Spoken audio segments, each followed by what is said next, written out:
Banjir melanda Kelurahan Air Pacah, Kecamatan Koto Tangah, Kota Padang, Sumatera Barat. Akibat banjir ini, Holer John harus merelakan 60 karung padi yang baru saja ia panen. Seluruh padi yang baru ia panen masih berada di luar huler dan ditutupi oleh terpal. Namun naasnya saat banjir datang, padi tersebut hanyut terbawa air.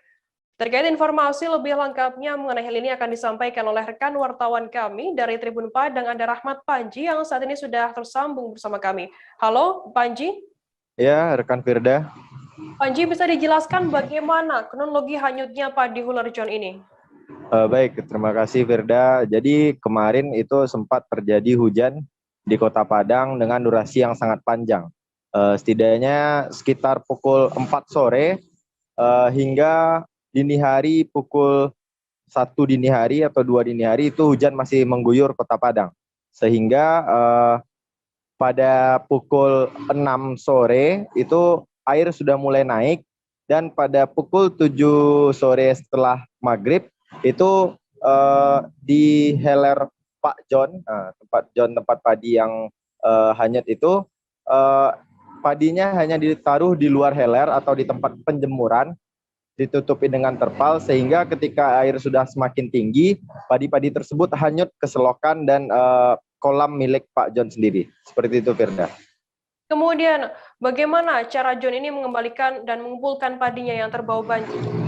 Baik, karena pada sore banjir itu terjadi pada malam hari dan Pak John tidak bisa membersihkan atau memindahkan padi yang terjemur di luar, ia membiarkannya.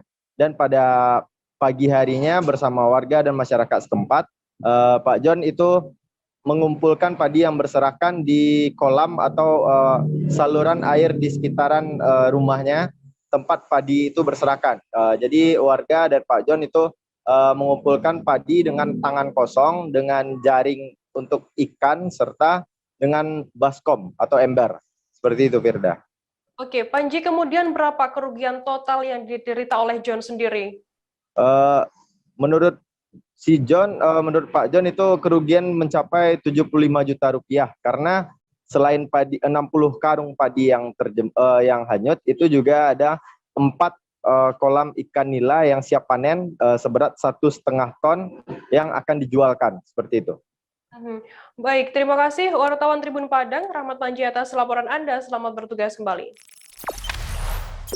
Jangan lupa subscribe, share, komen, dan like ya.